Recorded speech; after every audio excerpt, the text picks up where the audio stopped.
Good morning student. अच्छा सा लगता है, मतलब एकदम से कॉन्फिडेंस सा आ जाता है। ठीक है, तो आज मैं आपको इसी क्रम में इस यूनिट को वाइंड अप कराने जा रही हूँ। हमारा जो चैप्टर चल रहा था वो चल रहा था relationship between sociology and other social sciences. समाजशास्त्र का अन्य सामाजिक विज्ञानों के साथ क्या संबंध है या नहीं है। ठीक है, तो मैंने बताया था कि समाजशास्त्र का अन्य सामाजिक विज्ञानों के साथ संबंध है। ठीक है, उसी क्रम में मैंने आपको समाजशास्त्र का मनोविज्ञान के साथ, समाजशास्त्र का राजनीतिक शास्त्र के साथ, और आज मैं तुम्हें बताने जा रही हूं समाजशास्त्र का मानव शास्त्र के साथ, एंथ्रोपोलॉजी, मानव शास्त्र। देखिए, एंथ्रोपोलॉजी एंड सोशियोलॉजी, समाजशास्त्र और मानव शास्त्र दोनों जो ये सब्जेक्ट है, देखिए साइंस आर्ट्स के जितने भी सब्जेक्ट हैं, अगर हम इनकी विषय वस्तु की बात करें, विषय वस्तु मतलब सब्जेक्ट मैटर, कि इस विषय के अंदर हम किस चीज का अध्ययन करते हैं, किन किन चीजों का अध्ययन करते हैं। तो मानव शास्त्र, समाजशास्त्र तो तुम्हें पता है, समाजशास्त्र किस चीज का अध्ययन है? समाज का अध्ययन, समाज का वैज्ञानिक अध्ययन, और सामाजिक संबंधों का अध्ययन, सामाजिक। ठीक है, ये बात हमेशा याद रखना, दोबारा से हो जाए। समाजशास्त्र किसका अध्ययन है? समाज का, वेरी गुड, और का अध्ययन, और सामाजिक संबंधों का अध्ययन। ठीक है, उसी क्रम में हम मानव शास्त्र के बारे में आज जानेंगे। मानव शास्त्र, किसी भी विषय को समझना है सबसे पहले उसे डिवाइड कर दो। ये पूरा सब्जेक्ट है मानव शास्त्र। ठीक है, मानव प्लस शास्त्र यानी मनुष्य का वैज्ञानिक तरीके से अध्ययन, समाजशास्त्र यानी समाज का वैज्ञानिक तरीके से अध्ययन। देखो, सुनो, समझो मेरी बात, मैं आज तुम्हें मानव शास्त्र की बात कर रही हूं। जब तक तुम्हें मानव शास्त्र के बारे में ही नहीं पता होगा तब तक तुम इन दोनों के बीच संबंध नहीं जान पाओगे। तो मानव शास्त्र, एंथ्रोपोलॉजी इसको बोलते हैं, मानव शास्त्र। ठीक है, इसको हमें मानव प्लस शास्त्र, शास्त्र मैंने कहा था वैज्ञानिक तरीके से अध्ययन। ग्रीक भाषा का यह शब्द है, लॉगस से बना है। लॉगस का अर्थ होता है वैज्ञानिक तरीके से अध्ययन। जैसे मैंने तुम्हें बताया था राजनीति शास्त्र, अर्थशास्त्र, उसका क्या मतलब हुआ? राजनीति शास्त्र, हाँ बिल्कुल, बहुत अच्छा, एक्सीलेंट। अर्थशास्त्र, अर्थव्यवस्था का वैज्ञानिक तरीके से अध्ययन करना। सॉरी, मानव शास्त्र, मानव का वैज्ञानिक तरीके से अध्ययन करना। मानव मतलब मनुष्य। अब मनुष्य का वैज्ञानिक तरीके से अध्ययन करना, हाउ, कैसे? बिल्कुल, मनुष्य का वैज्ञानिक तरीके से अध्ययन, मनुष्य मतलब जैसे हम लोग हैं, हमारी संस्कृति, हमारे खान पान, हमारे रीति रिवाज, हमारी परंपराएं, प्रथाएं, सब कुछ उसमें आ जाता है। और आज यदि हमें मानव शास्त्र और समाजशास्त्र के बीच संबंधों को ज्ञात करना है तो सबसे पहले जो विभिन्न समाजशास्त्री हैं उन्होंने मानव शास्त्र के 3 पार्ट बताए। 3 पार्ट कैसे बताए वो मैं बताऊंगी। भौतिक मानव शास्त्र, प्रागैतिहासिक मानव शास्त्र और सामाजिक मानव शास्त्र। इन तीनों पार्ट को समझो, और हो सके तो आप लिख लेना, क्योंकि जब आप इसका एक अच्छे से आंसर लिखेंगे तो आपको ये डिफाइन करना पड़ेगा। क्या? भौतिक मानव शास्त्र, प्रागैतिहासिक मानव शास्त्र और सामाजिक मानव शास्त्र। सबसे पहले भौतिक मानव शास्त्र। भौतिक मानव शास्त्र मतलब मानव की संरचना, मानव के शारीरिक लक्षण, मनुष्य के शारीरिक लक्षण और उसकी भौतिक संरचना, और उसकी भौतिक संरचना। ध्यान से समझिए, मनुष्य के शारीरिक लक्षण और उसकी भौतिक संरचना।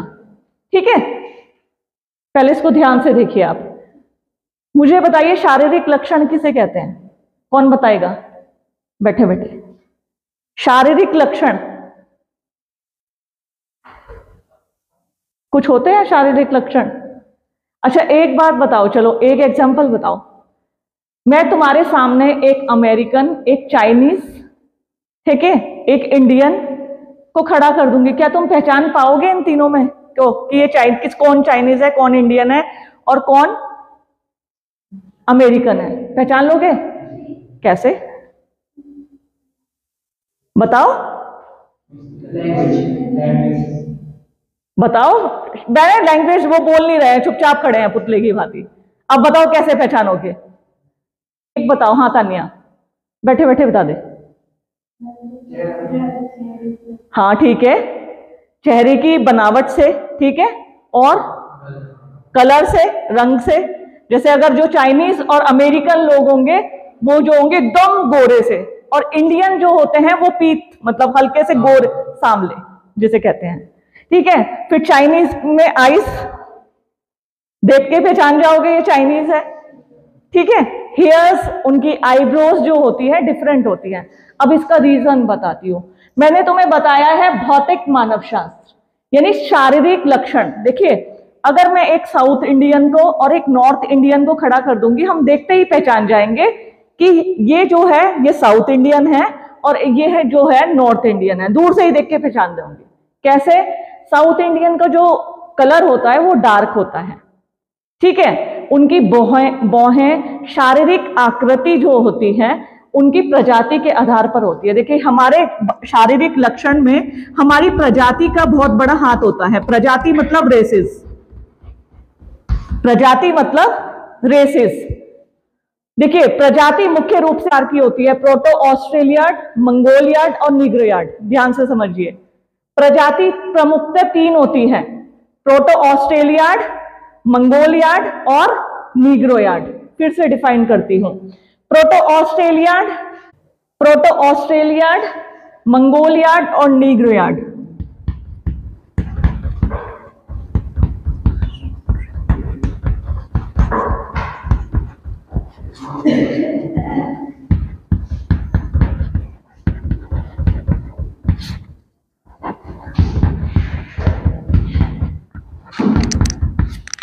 देखिए, मैंने तुम्हें बताया प्रजाति वैसे तो असंख्य होती हैं। पूरे विश्व में मुख्य रूप से 3 प्रजातियां होती हैं। कौन कौन सी?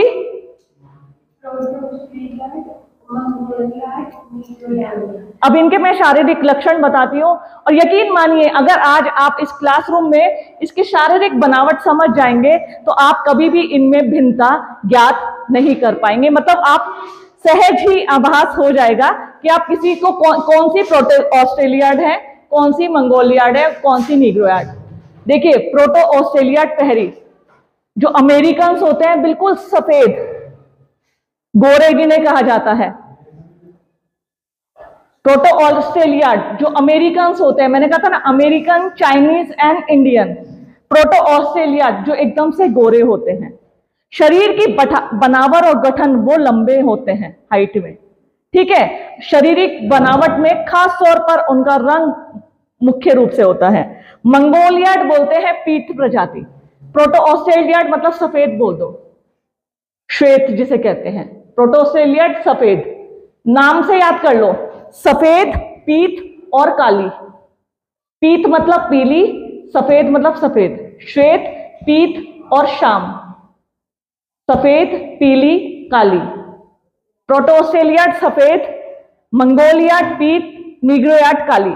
इससे आप मेमोराइज कर लीजिए। देखिए, अब मैं बताती हूँ डिफरेंस। अमेरिकन जो होते हैं वो प्रोटो ऑस्ट्रेलियाड होते हैं, मतलब एकदम सफेद, बाल उनके ब्राउनिश होते हैं। मंगोलियाड बोलते हैं पीत प्रजाति, जैसे इंडियंस जो हैं मंगोलियाड हैं। नीग्रोयाड बोलते हैं जैसे अफ्रीकन लोग, एकदम स्याह काले, ठीक है, भाल घुंघराले, चेहरे का में अजीब चपटा सा चेहरा, वो नीग्रोयाड होते हैं। तो ध्यान रखना, पूरे विश्व में 3 तरह की प्रजाति पाई जाती है, प्रोटो ऑस्ट्रेलियाड, मंगोलियाड, नीग्रोयाड। मैं तुम्हें ये क्यों बता रही हूँ तीनों? क्योंकि मैंने अभी भौतिक मानव शास्त्र की बात की है। भौतिक मानव शास्त्र से तात्पर्य है, उसका मतलब है भौतिक मानव शास्त्र का शारीरिक लक्षण। और हमारे शारीरिक लक्षण जो होते हैं क्यों भिन्न भिन्न होते हैं? प्रजाति की वजह से। शारीरिक लक्षण क्यों भिन्न होते हैं? देखो, दिमाग में बिठा लो, कोई लूंगी जब मैं तुम्हारा, तब यही सब क्वेश्चन आएंगे। हम लोग अलग अलग बनावट, अलग अलग कलर के, और विश्व में सब ऐसे क्यों होते हैं? किसके कारण होते हैं? रेसिस के कारण। इंग्लिश में इसको बोलते हैं रेसिस, यानी प्रजाति के कारण। तो हम समाजशास्त्र और मानव शास्त्र में जब हम अंतर करते हैं तो हमने मानव शास्त्र को 3 भागों में डिवाइड किया, भौतिक मानव शास्त्र, प्रागैतिहासिक मानव शास्त्र और सामाजिक मानव शास्त्र। भौतिक मानव शास्त्र का मतलब होता है शारीरिक लक्षण, कौन काला है, कौन गोरा है, कोई लंबा है, कौन छोटा है, कोई मोटा है, कोई पतला है। शारीरिक लक्षण के आधार पर जब मनुष्य के में भेद किया जाता है, शारीरिक बनावट, शारीरिक गठन, शारीरिक लक्षणों के आधार पर जब मनुष्य में भेद किया जाता है तो उसे क्या कहा जाता है? भौतिक मानव शास्त्र। ठीक है, क्या भौतिक मानव शास्त्र? क्या? शारीरिक बनावट, कलर, लक्षण, तो उसे भौतिक मानव शास्त्र, मनुष्य के शारीरिक लक्षण और उसकी भौतिक संरचना। ठीक है, अब आता है प्रागैतिहासिक मानव शास्त्र। प्रागैतिहासिक किसे कहते हैं? जब मनुष्य की प्राचीन संस्कृति, प्राचीन मतलब प्रागैतिहासिक, प्राचीन संस्कृति, प्राचीन संस्कृति, कला और सभ्यता जिसमें उसका अध्ययन किया जाता है। प्राचीन काल मतलब मनुष्य की जो पहले मनुष्य होते थे, देखिए जितनी भी ट्राइब्स या पहले लोग, हम उसकी बात करते हैं ना, पहले लोग कैसे थे, रहन सहन कैसा था, ठीक है, कौन कौन से रीति रिवाजों को अपनाते थे, कौन से देवी देवताओं की पूजा करते थे। तो प्रागैतिहासिक मानव शास्त्र मतलब जो प्राचीन काल में मनुष्य हैं, जो हम वैदिक संस्कृति की बात करते हैं, तो उनमें प्राचीन संस्कृति, प्राचीन कला और सभ्यता, इसका अध्ययन किया जाता है। किसमें? प्रागैतिहासिक मानव शास्त्र में। और एक आता है सामाजिक मानव शास्त्र। वर्तमान समय में मनुष्य की संस्कृति, सभ्यता और कला का अध्ययन वर्तमान में। सामाजिक मानव शास्त्र में समाज के संदर्भ में, वर्तमान में समाज के संदर्भ में, समाज के संदर्भ में, वर्तमान में समाज के संदर्भ में मनुष्य की संस्कृति, सभ्यता, कला, इनका अध्ययन किसमें किया जाता है? सामाजिक मानव शास्त्र में। तो समाजशास्त्र जो है इस वाले पार्ट से मानव शास्त्र के जुड़ा हुआ है। वो कैसे? कोई बताएगा? समाजशास्त्र आखिरी के पार्ट से क्यों जुड़ा हुआ है? सामाजिक मानव शास्त्र, सामाजिक मानव शास्त्र, देखिए अभी आपने पढ़ा नहीं है इसलिए आप लोग बता नहीं पा रहे, इसमें कोई बात नहीं है। सामाजिक मानव शास्त्र में मैंने तुम्हें बताया वर्तमान में मनुष्य का समाज के संदर्भ में उसकी संस्कृति, उसकी सभ्यता और कला। ठीक है, हम समाजशास्त्र में यही अध्ययन करते हैं, संस्कृति का, सभ्यता का और इन सब चीजों का, मनुष्य की समाजीकरण का। कैसे? जैसे मानव शास्त्र में देखा जाता है मनुष्य की संस्कृति कैसी है। संस्कृति 2 प्रकार की होती है, भौतिक संस्कृति और अभौतिक संस्कृति। संस्कृति 2 प्रकार की होती है, भौतिक और अभौतिक, ध्यान रखना। भौतिक संस्कृति में आती है वस्तुएं। वस्तुएं मतलब table, chair, mobile phone, aeroplane, जिनको हमने बनाया है, जिनको अपनाने से हम आधुनिक हुए हैं। ध्यान से समझिए, मैं संस्कृति की बात कर रही हूं। संस्कृति 2 प्रकार की होती है, भौतिक संस्कृति और अभौतिक संस्कृति। भौतिक संस्कृति में वो सभी वस्तुएं, वो सभी आविष्कार जिनका आविष्कार मनुष्य ने किया है और जिन्हें अपनाने से हम आधुनिक हुए हैं। मैंने कहा था ना कि हम टेलीफोन, आजकल मोबाइल फोन, ठीक है, फिर ट्रांसपोर्टेशन के लिए हम कार, हेलीकॉप्टर, एरोप्लेन, इन सब चीजों का यूज करते हैं। ये किसमें आता है? भौतिक संस्कृति में। अभौतिक संस्कृति में हमारे नियम, विश्वास, प्रथाएं, परंपराएं, वस्तुएं नहीं, ध्यान से समझो, इसमें तो वस्तुएं आएंगी, इसमें अभौतिक संस्कृति में क्या आएगा? जो नियम है, विश्वास है, चाहे धार्मिक विश्वास है, चाहे हमारे जो भी हमारे विश्वास है, हमारे नियम, विश्वास, प्रथाएं, परंपराएं, जिन्हें हम देख नहीं सकते, प्रथाओं को, परंपराओं को हम देख नहीं सकते, आभास कर सकते हैं। जैसे हम कोई त्योहार आयोजित कर रहे हैं, फिर हमने कहा है कि आज ये वाला उत्सव है, ठीक है, तो उसे कहते हैं अभौतिक संस्कृति। तो इसका अध्ययन मानव शास्त्र में भी किया जाता है और समाजशास्त्र में भी। समाजशास्त्र में तो पूरा इसका पाठ है, और इसी को देखते हुए मानव शास्त्र और समाजशास्त्र जो है एमए में भी और बीए में भी मानव शास्त्र एक पेपर के रूप में पढ़ाया जाता है। एमए यदि आप सोशियोलॉजी से करेंगे तो एंथ्रोपोलॉजी एक सब्जेक्ट के रूप में इंट्रोड्यूस हो चुका है। और इवन क्रोबर थे समाजशास्त्री, क्रोबर, इन्होंने तो समाजशास्त्र और मानव शास्त्र को जुड़वा बहनें बोल दिया था, ट्विंस। जुड़वा तुम जानते हो, जिनका जन्म एक ही मां के गर्भ से हुआ हो, एक ही समय पे हुआ हो, और दोनों में ना समय का अंतर, किसी भी चीज का अंतर नहीं होता है। तो क्रोबर ने समाजशास्त्र और मानव शास्त्र को जुड़वा बहनें बोल दिया था। रीजन, दोनों जो सब्जेक्ट हैं दोनों एक दूसरे से इंटरकनेक्टेड हैं। यदि मैं कहने लगूं कि नहीं समाजशास्त्र अलग है और मानव शास्त्र अलग है, ऐसा हम नहीं कह सकते, क्योंकि जिस संस्कृति का हम मनुष्य का और उसकी संस्कृति का अध्ययन मानव शास्त्र में करते हैं, तो वो ही हम समाजशास्त्र में भी अध्ययन करते हैं। अभी आगे आने वाले चैप्टर्स में मैं तुम्हें संस्कृति पढ़ाऊंगी, सभ्यता पढ़ाऊंगी। अब देखिए, संस्कृति तो मैंने तुम्हें बता दिया क्या होती है। संस्कृति दो प्रकार की होती है, ठीक है। संस्कृति मानव द्वारा निर्मित होती है। भौतिक संस्कृति को ही सभ्यता बोलते हैं। भौतिक संस्कृति को सभ्यता यानी सिविलाइजेशन बोलते हैं। वो कैसे? भौतिक संस्कृति को सभ्यता कैसे बोलते हैं? सिविलाइजेशन, ठीक है।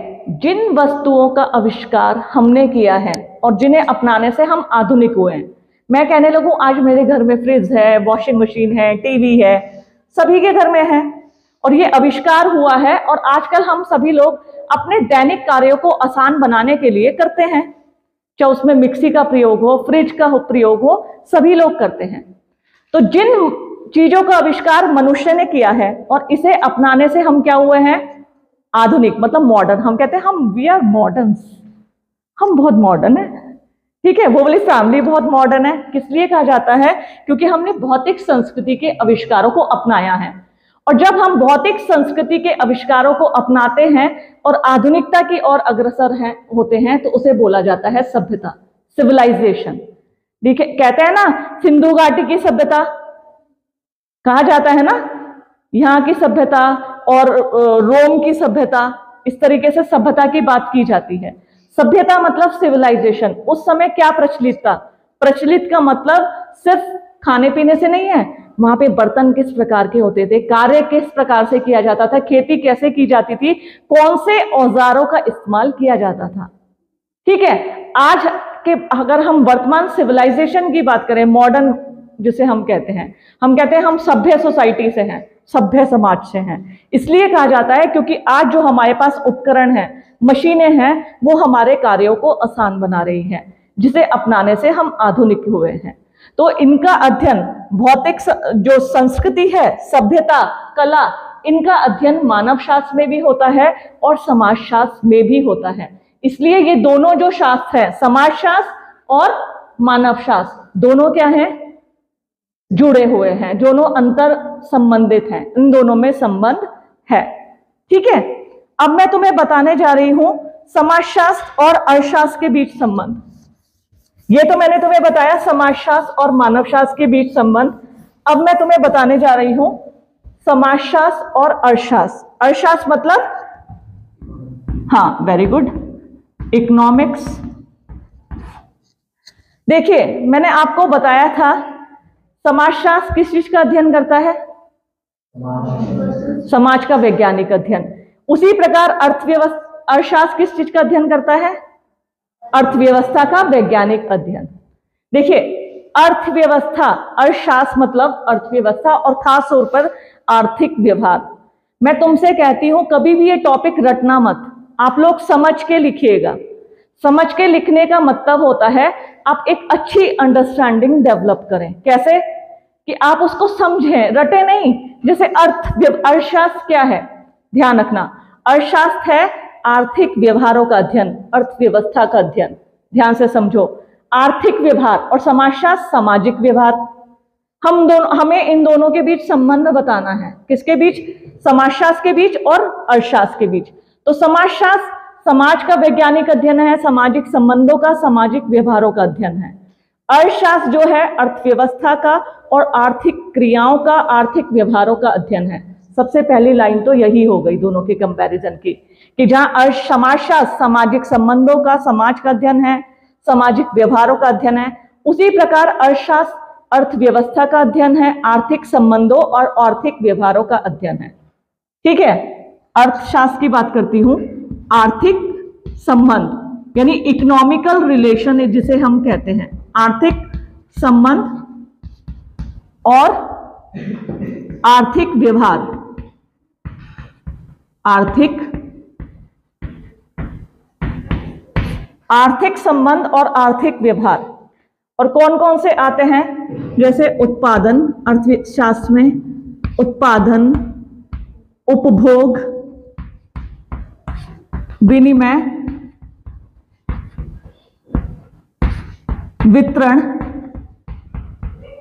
या फिर उसमें मांग का नियम ही क्यों ना हो, मांग का नियम।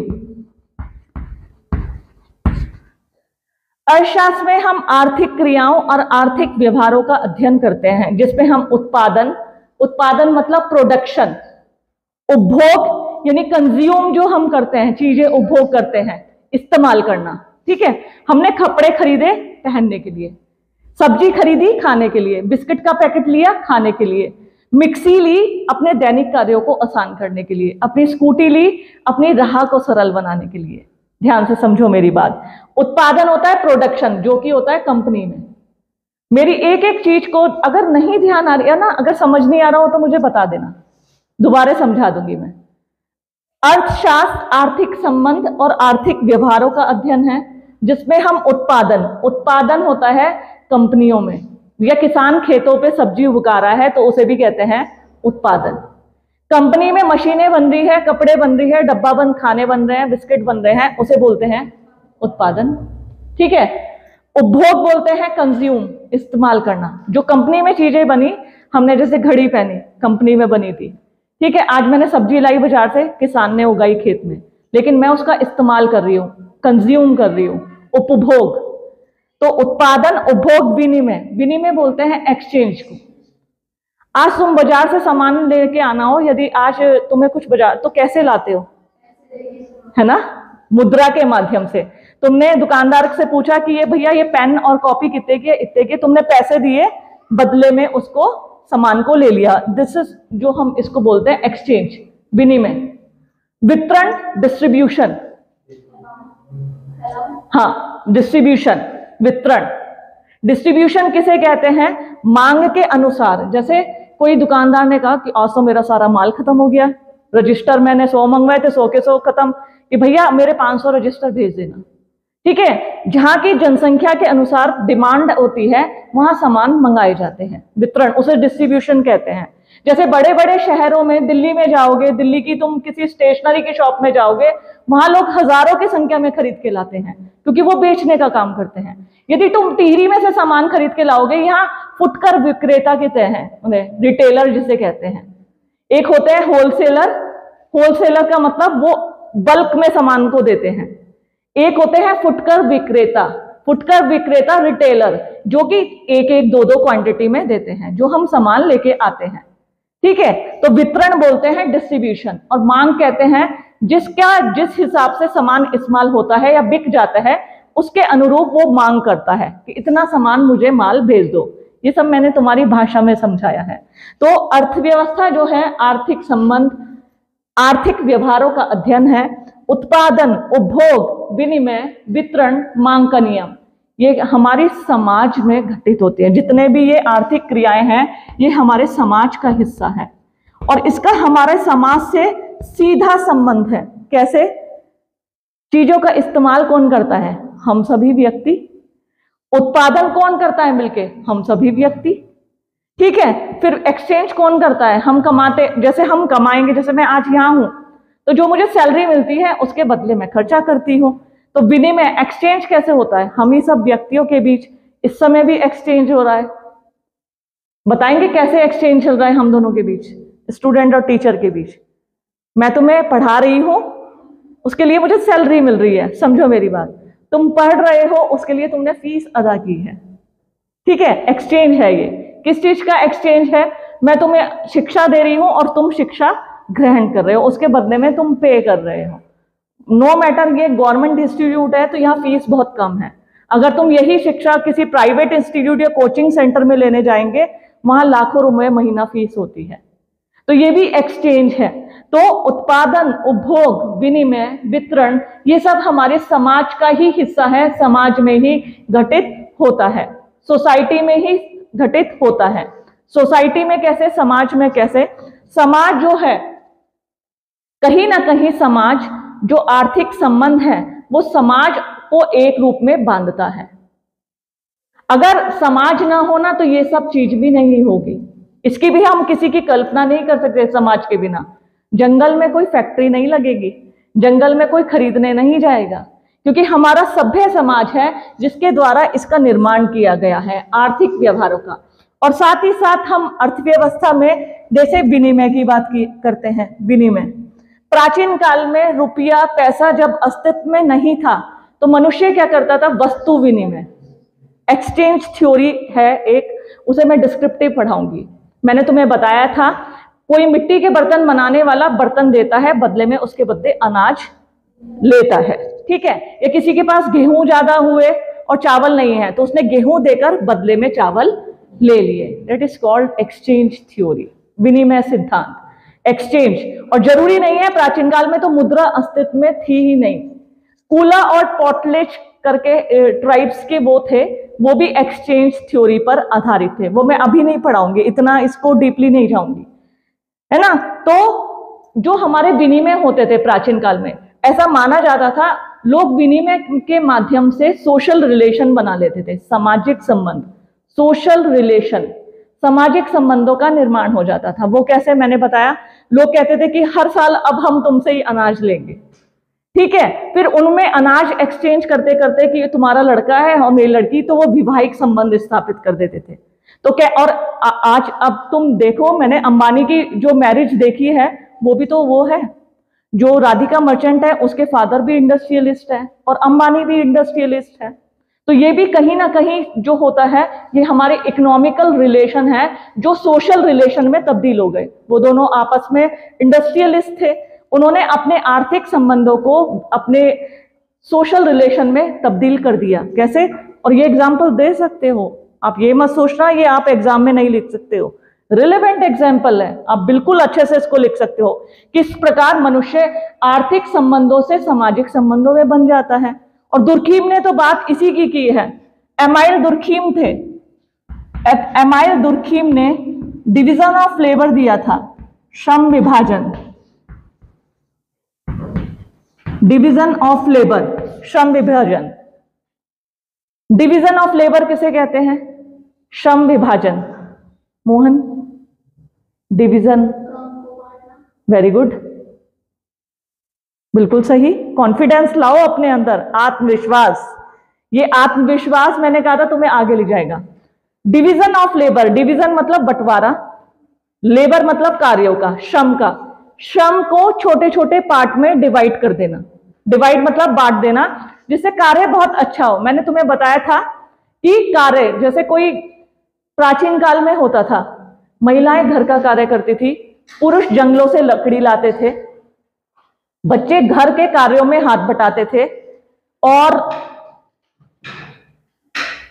बुजुर्ग जो थे घर की देखभाल का कार्य करते थे। डिवीजन ऑफ लेबर उसमें बटा हुआ था कि पुरुष ही जंगल में जाएंगे, लकड़ी काटने जाएंगे, ठीक है। तो डिवीजन ऑफ लेबर। और यदि मैं किसी फैक्ट्री के एग्जाम्पल से इसको दूं, जैसे तुमने फैक्ट्री प्रणाली देखी होगी, औद्योगिक प्रणालियां, तो वह फैक्ट्री में बहुत सारे लेबर्स होते हैं। हर लेबर जो होता है अलग अलग कार्य को करता है ना। एक कपड़ा बनाने वाली फैक्ट्री है, उसमें कुछ लेबर तो करती है कपड़े की रंगाई का कार्य, कुछ लोग कपड़े को काटने का कार्य, कुछ लोग सिलने का कार्य, कुछ लोग सिलने के बाद उन्हें प्रेस, कुछ लोग पैकिंग का कार्य। तो उससे क्या होता है, कार्य बटा हुआ होता है, वो सुबह जाते अपने काम में लग जाते हैं और कार्य जल्दी जल्दी होता है। तो डिवीजन ऑफ लेबर, दुर्खीम ने कहा था श्रम विभाजन के दौरान व्यक्ति सामाजिक संबंधों में बन जाता है। कैसे? जब लोग कार्य करने बड़ी बड़ी कंपनियों में जाते हैं तो जैसे बातें नहीं करते आज जैसे मैं यहाँ इस इंस्टीट्यूट में आई हूं, ठीक है, तो एक तरह से ये मेरा इकोनॉमिकल मतलब मेरे कमाने का जरिया है, मेरी जॉब है ये इंस्टीट्यूट में जो है मेरी जॉब लगी है, और मैं यहाँ मतलब एक तरह से अपने वेतन पे कार्य कर रही हूँ। वेतन कहते हैं मुझे तुम्हें पढ़ाने के बदले में वेतन मिलता है, ठीक है। लेकिन जब मैं इंस्टीट्यूट में आ गई हूं तो मुझे जैसे मेरे साथ के जितने भी लोग हैं, किन्हीं लोगों से सर मुझे घर बताना, ठीक है, मैडम आप ये वाला घर ले लेना, ठीक है, यहाँ पे सामान अच्छा बनता है, यहाँ सामान अच्छा मिलता है, उनसे बात। फिर स्टूडेंट से बात हुई, स्टूडेंट ने मुझसे, जैसे बहुत सारे स्टूडेंट बहुत ज्यादा फैमिलियर हो गए, तो मैं कई बार मुझे कोई प्रॉब्लम होती है तो मैं उनको कॉल करती हूँ, या कई बार बोर हो जाती हूँ तो भी मैं उनको कॉल करती हूँ, हाँ बच्चों क्या कर रहे हो, कहीं घूमने चले। तो कहीं ना कहीं हमारे जो रिलेशन थे, हमारे तो एजुकेशनल रिलेशन थे, वो किस में तब्दील हो गए, सोशल रिलेशन में। वही बात दुर्कीम कहते हैं, श्रम विभाजन के दौरान व्यक्ति आर्थिक संबंधों के द्वारा सामाजिक संबंधों में बच जाता है। जैसे भाई आज तो बड़ा उदास दिख रहा है, बात नहीं कर रहा है, हाँ आज माँ बीमार है, अच्छा माँ बीमार है, छुट्टी के बाद इसकी माँ को देखने चलेंगे सब लोग। तो वो क्या था, फिर अच्छा इस भाई की बहन की शादी है, ऐसा करते हैं हम थोड़ा थोड़ा पैसा इकट्ठा करके, कंपनी वाले लोग सोच रहे हैं इसकी बहन को थोड़ा फैमिली सपोर्ट हो जाएगा, तो लोगों ने एक चंदा कलेक्ट किया और उसकी बहन के लिए, उसकी शादी के लिए दे दिया। तो दुर्कीम कहते हैं कि श्रम विभाजन के दौरान व्यक्ति सामाजिक संबंधों में बन जाता है। तो ये कारण है समाजशास्त्र और अर्थशास्त्र। क्या हम अर्थव्यवस्था की भी कल्पना कर सकते हैं मनुष्य और समाज के बिना? नहीं। कौन उत्पादन करेगा, कौन उपभोग करेगा, ठीक है, किसके लिए सामान बनेगा और कौन सामान बनाएगा, इस बात को ध्यान रखिए, किसके लिए सामान बनेगा और कौन सामान बनाएगा।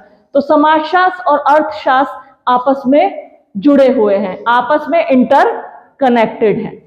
आई बात समझ में? समाजशास्त्र और अर्थशास्त्र आपस में जुड़े हुए हैं, इंटर कनेक्टेड है, ठीक है। इसलिए हम कहते हैं समाजशास्त्र और अर्थशास्त्र आपस में जुड़े हुए हैं। इसी प्रकार से एक आता है समाजशास्त्र और इतिहास के बीच संबंध। आज मैं ये यूनिट खत्म करा दूंगी, अगर मैं सिंगल सिंगल कराती तो बहुत टाइम लग जाता है। समाजशास्त्र और लास्ट है इतिहास के बीच संबंध।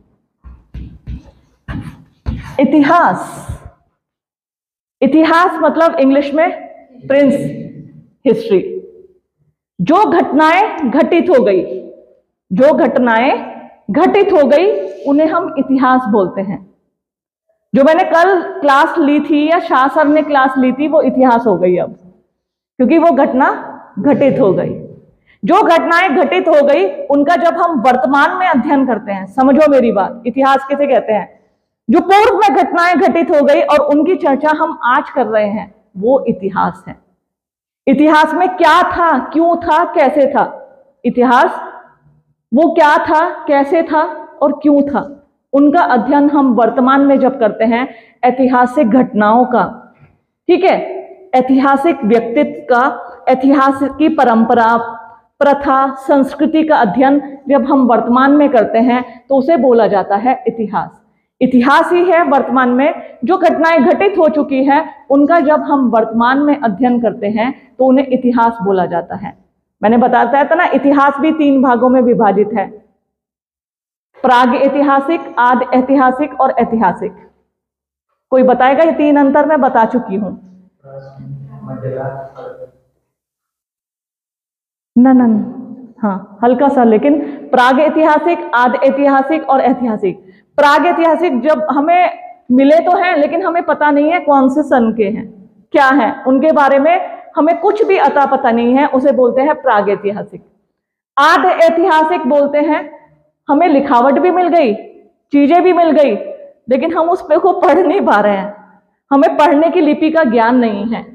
फिर होते हैं इतिहास को, इतिहास मतलब जिनमें हमें पूरा प्रमाण है कौन से सन में घटी, और उन्हें लिपियों को, जैसे अशोक के कालसी के अभिलेख है, ठीक है, अकबर ने अपने काल में जितने भी कार्य करवाए थे, बुलंदर जो भी था, जिनको हम पढ़ सकते हैं, तो वो है ऐतिहासिक घटनाएं, जिनके साक्ष्य हमारे पास पूर्ण रूप से मौजूद है, लिखित साक्ष्य भी और उनके प्रमाण भी। जैसे किले होते हैं, लाल किला है, ताजमहल है, कि ताजमहल किसने बनवाया था, क्यों बनवाया था। देखो सुनो, ताजमहल किसने बनवाया, क्यों बनवाया, कब बनवाया, तो तीनों के प्रमाण हमारे पास मौजूद है। ठीक है, तीनों के प्रमाण हमारे पास मौजूद है, तो उसको बोलते हैं ऐतिहासिक घटनाएं। अब संबंध आता है समाजशास्त्र और इतिहास का संबंध क्या है। समाजशास्त्र और इतिहास में संबंध है, तो सबसे पहली बात है संबंध, क्योंकि जो हम इतिहास की घटनाओं का अध्ययन कर रहे हैं उसमें हम घटित हो चुके पूरे परिवार का स्वरूप कैसा था। जैसे हम बात करते थे कि उस समय में एकांकी परिवार प्रचलित थे कि संयुक्त परिवार, ठीक है, और उसमें विवाह का कौन सा स्वरूप प्रचलित था, परिवार का कौन सा स्वरूप प्रचलित था, राज्य के नियम, जैसे मौर्य काल में शासन व्यवस्था थी कि मौर्य काल में अर्थशास्त्र ने अपने कौटिल्य ने अपनी अर्थशास्त्र किताब में सारी चीजों को विस्तार से लिखा है, तो वो उसका वर्तमान समाज के संदर्भ में हम अध्ययन करते हैं। समाजशास्त्र में क्या है, हम परिवार का, विवाह का, नातेदारी व्यवस्था, राजकीय प्रशासन, इनका भी अध्ययन करते हैं। उस समय रिलेशन कैसे हुआ करते थे, नातेदारी व्यवस्था कैसी थी, किस प्रकार वैवाहिक संबंध स्थापित किए जाते थे और उनका स्वरूप किस प्रकार था।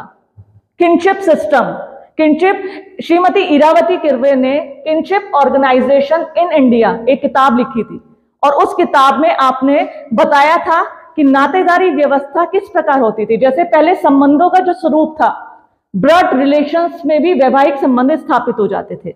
और आज यदि मैं किनशिप ऑर्गेनाइजेशन इन इंडिया की बात कर रही हूं, इरावती कर्वे की, तो उन्होंने भारत में नातेदारी व्यवस्था को 4 भागों में बांटा। जैसे उत्तर Bharat, north India, north India में कजन मैरिज नहीं होती है, जबकि साउथ इंडिया, दक्षिण भारत में ऐसे संबंधों को मान्यता दी गई है।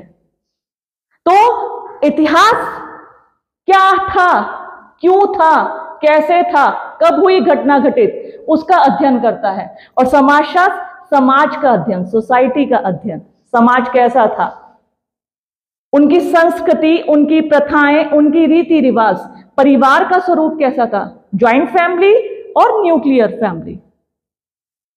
फिर विवाह के स्वरूप, हम विवाह के 8 प्रकार की, हमारे शास्त्रों में, हिंदू विवाह में विवाह के 8 प्रकार बताए गए हैं। ब्रह्म विवाह, देव विवाह, आश, प्रजापत्य, असुर, गांधर्व, राक्षस और पैशाच, ये प्राचीन काल के हैं।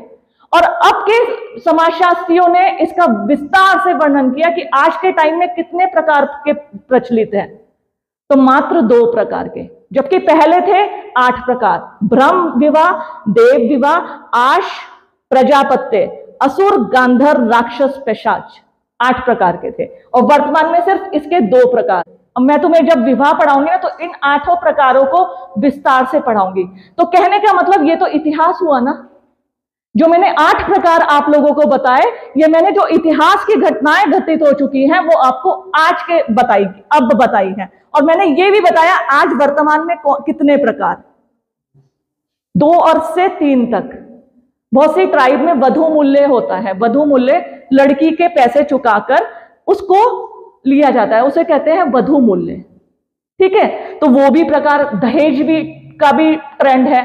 तो इतिहास अध्ययन करता है पूर्व की घटनाओं का वर्तमान में।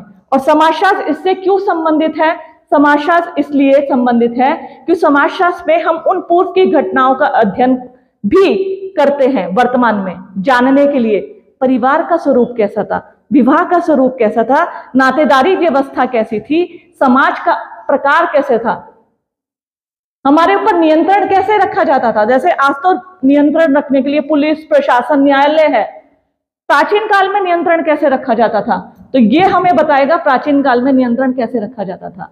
बड़े बुजुर्ग नियंत्रण रखते थे, कबीले हुआ करते थे, वो नियंत्रण रखते थे, राज्य कानून प्रशासन नियंत्रण नहीं रखता था। ठीक है, फिर जब जब राजतंत्र अस्तित्व में आया, राजतंत्र बोलते हैं राजा का शासन, तो जब राजतंत्र अस्तित्व में आया तो राजा के जो वो हुआ करते थे वो नियंत्रण रखते थे, किस पे, व्यापार पे। इतिहास जब हम पढ़ते हैं तो इस प्रकार समाजशास्त्र और इतिहास के बीच क्या है, संबंध है। तो ये आज आपकी यूनिट कंप्लीट हो गई, जिसमें मैंने तुम्हें sociology and other social sciences, समाजशास्त्र और अन्य सामाजिक विज्ञानों के बीच क्या संबंध है, इसको विस्तार से बताया है। अब आप क्वेश्चन पूछ सकते हैं। मोहन नहीं, साइना, सानिया, साक्षी, मुस्कान नहीं, ठीक है, कोई बात नहीं, कोई बात नहीं, कोई बात नहीं।